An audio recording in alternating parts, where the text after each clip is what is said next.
Đêm xuống là lúc những căn phòng trở nên yên tĩnh nhất, nhưng cũng là lúc lòng người ồn ào nhất. Có những người phụ nữ, ban ngày họ cười nói bình thường, mạnh mẽ đến mức ai cũng nghĩ họ đã vượt qua tất cả. Nhưng khi đêm về, khi mọi thứ lắng xuống, chỉ còn lại một mình, họ mới thật sự đối diện với khoảng trống trong tim, khoảng trống của một người từng ở đó, từng là tất cả, rồi đột ngột biến mất. Và bạn biết không, điều ít ai dám nói ra là phụ nữ quá chồng không hề hết yêu, không hề hết khao khát. Ngược lại, họ khao khát nhiều hơn, sâu hơn, nhưng cũng kín đáo và thận trọng hơn bao giờ hết.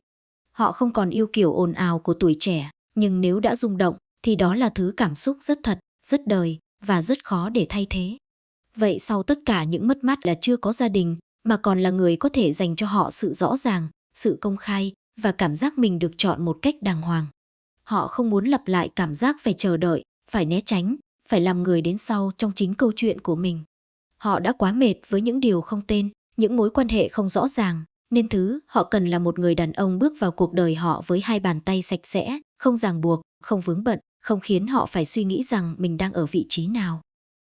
Và sâu hơn nữa, một người đàn ông tự do mang đến cho họ cảm giác được yêu một cách trọn vẹn, không bị chia sẻ, không bị so sánh, không bị đặt sau bất kỳ ai. Đó là cảm giác mà sau khi mất đi người từng là tất cả, họ mới nhận ra mình cần đến nhường nào. Họ không cần một tình yêu ồn ào, nhưng họ cần một tình yêu rõ ràng. Không cần những lời hứa quá lớn, nhưng cần một sự hiện diện đủ đầy. Có thể họ sẽ không nói ra, nhưng trong lòng họ luôn có một nỗi sợ rất thật, sợ bước vào một mối quan hệ phức tạp, sợ phải cạnh tranh với những điều không thuộc về mình, sợ lại một lần nữa đặt niềm tin sai chỗ. Vì vậy, khi gặp một người đàn ông tự do, họ không chỉ thấy nhẹ lòng, mà còn thấy an toàn, một thứ cảm xúc mà họ đã đánh mất từ rất lâu. Và chính cảm giác an toàn đó mới là thứ khiến họ dần mở lòng. Không phải vì người đàn ông ấy quá xuất sắc, mà vì ở bên người đó, họ không cần phải gồng lên, không cần phải nghi ngờ, không cần phải tự hỏi liệu mình có xứng đáng không, mà chỉ đơn giản là được là chính mình, được yêu một cách bình yên nhất. Đôi khi, thứ chạm đến trái tim một người phụ nữ từng tổn thương, không phải là sự chinh phục mãnh liệt, mà là sự hiện diện đúng lúc, đúng cách và không mang theo bất kỳ ràng buộc nào khiến họ phải sợ hãi thêm một lần nữa. Thứ hai, họ bị thu hút bởi người đàn ông mạnh mẽ trong chuyện gần gũi, nhưng mạnh mẽ ở đây không phải là sự vội vàng hay bản năng thô ráp, mà là bản lĩnh của một người đàn ông biết mình đang làm gì, biết cách chạm đến cảm xúc của một người phụ nữ đã từng tổn thương. Bởi với họ, sự gần gũi không còn là điều đơn giản, nó là ký ức, là thói quen cũ, là những khoảng trống rất lâu chưa được lấp đầy. Và chính vì vậy, họ không dễ mở lòng, nhưng một khi đã mở, họ cần một người đủ tinh tế để không làm tan vỡ cảm xúc mong manh ấy. Họ không nói ra, nhưng sâu bên trong, họ nhớ cảm giác được ở cạnh một người đàn ông thật sự, người mang lại sự ấm áp, sự vững vàng và cảm giác được che chở. Sau những đêm dài chỉ có một mình, thứ họ thiếu không chỉ là một cái ôm, mà là cảm giác có ai đó ở bên đủ gần đủ thật, đủ khiến họ không còn thấy trống rỗng. Và một người đàn ông mạnh mẽ chính là người có thể bước vào khoảng trống đó mà không làm họ sợ hãi. Mạnh mẽ là khi anh ta biết kiểm soát cảm xúc của mình, không vồ vập, không khiến họ cảm thấy bị dồn ép, mà từng bước khiến họ tin tưởng. Là khi anh ta hiểu rằng sự kết nối không đến từ sự hấp tấp, mà đến từ sự kiên nhẫn, từ cách lắng nghe từng phản ứng nhỏ của người phụ nữ bên cạnh. Là khi anh ta khiến họ cảm thấy mình được trân trọng, chứ không phải chỉ là một sự thay thế tạm thời cho những thiếu vắng. Và rồi, khi cảm xúc đủ đầy, khi niềm tin được xây dựng đủ sâu, chính sự mạnh mẽ ấy lại trở thành thứ khiến họ rung động mãnh liệt nhất. Không cần lời nói hoa mỹ, chỉ cần một ánh mắt chắc chắn, một cái ôm đủ chặt, một sự chủ động đúng lúc cũng đủ khiến trái tim họ mềm đi. Bởi đã lâu rồi, họ mới lại cảm nhận được cảm giác mình là một người phụ nữ trọn vẹn, không chỉ sống, mà còn được sống cùng cảm xúc của chính mình. Điều đặc biệt là họ không tìm kiếm sự hoàn hảo. Họ chỉ cần một người đàn ông đủ bản lĩnh để không làm họ thất vọng, đủ tinh tế để không làm họ tổn thương, và đủ ấm áp để khiến họ muốn ở lại. Một người mà khi ở bên, họ không còn nhớ đến nỗi cô đơn đã từng ám ảnh mình bao lâu nay. Và khi một người phụ nữ từng đi qua mất mát tìm thấy cảm giác đó một lần nữa, thì không phải họ dễ dãi, mà là vì người đàn ông ấy đã chạm đúng vào phần sâu nhất trong trái tim họ, nơi mà không phải ai cũng có thể bước vào, và càng không phải ai cũng đủ khả năng ở lại.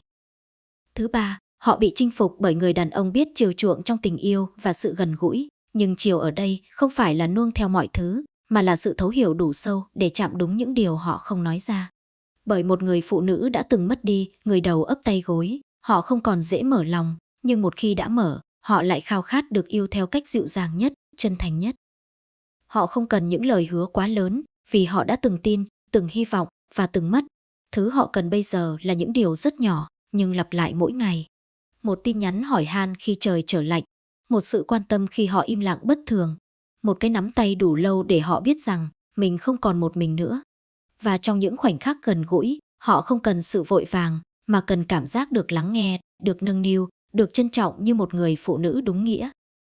Chiều chuộng là khi người đàn ông hiểu được lúc nào họ mạnh mẽ chỉ là vỏ bọc và lúc nào họ thật sự yếu lòng. Là khi anh ta không ép họ phải vui khi họ đang buồn, không bắt họ phải ổn khi họ chưa sẵn sàng. Là khi anh ta đủ kiên nhẫn để chờ, đủ tinh tế để nhận ra và đủ chân thành để ở lại, ngay cả khi họ chưa thể đáp lại trọn vẹn. Và điều khiến họ rung động nhất không phải là những khoảnh khắc ồn ào, mà là cảm giác bình yên khi ở bên một người biết đặt cảm xúc của họ lên trước cái tôi của mình. Một người đàn ông không cần quá hoàn hảo, nhưng luôn biết cách khiến họ cảm thấy mình quan trọng. Không phải bằng lời nói hoa mỹ, mà bằng sự hiện diện đều đặn, bằng cách quan tâm không phô trương, nhưng đủ sâu để họ cảm nhận. Sau tất cả những gì đã mất, họ không còn tìm kiếm một tình yêu khiến mình phải cố gắng trở thành ai khác. Họ chỉ cần một người đàn ông khiến họ có thể thả lỏng, có thể yếu đuối, có thể là chính mình mà không sợ bị bỏ lại thêm một lần nào nữa. Và khi một người phụ nữ như thế gặp được một người đàn ông biết chiều đúng cách, không phải họ dễ yêu, mà là vì lần đầu tiên sau rất lâu, họ cảm thấy trái tim mình được đặt vào đúng nơi, đúng người. Một cảm giác vừa ấm áp, vừa nghẹn ngào, vừa khiến họ muốn tin rằng sau tất cả, họ vẫn xứng đáng được yêu một cách trọn vẹn, dịu dàng và lâu dài. Và sau tất cả, điều một người phụ nữ từng đi qua mất mát thật sự cần, không phải là một tình yêu quá rực rỡ, cũng không phải những lời hứa đẹp như mơ, mà là một người đủ chân thành để ở lại, đủ tinh tế để hiểu, và đủ ấm áp để khiến họ không còn sợ yêu thêm lần nữa. Họ đã từng mất, nên họ trân trọng. Họ đã từng đau nên họ dè chừng. Nhưng cũng chính vì thế, khi họ yêu lại, đó không còn là cảm xúc nhất thời, mà là sự lựa chọn rất nghiêm túc của trái tim. Và nếu một ngày nào đó, bạn gặp một người phụ nữ như thế, xin đừng vội đánh giá họ khó gần, cũng đừng nghĩ họ lạnh lùng. Chỉ là họ đang chờ một người đủ thật lòng để khiến họ tin rằng lần này sẽ khác. Bởi đôi khi, chỉ cần đúng người, đến đúng lúc, thì ngay cả một trái tim từng tan vỡ, cũng có thể nở hoa thêm một lần nữa. Nếu bạn thấy mình đâu đó trong câu chuyện này, hoặc bạn hiểu một người phụ nữ như thế, hãy để lại một bình luận bên dưới. Chia sẻ cảm nhận của bạn, biết đâu, câu chuyện của bạn lại chạm đến một ai đó đang lặng im ngoài kia. Và đừng quên đăng ký kênh, vì ở đây, mỗi đêm chúng ta không chỉ kể chuyện, mà còn chạm vào những góc sâu kín nhất của con người, nơi mà ai cũng có, nhưng không phải ai cũng dám nói ra.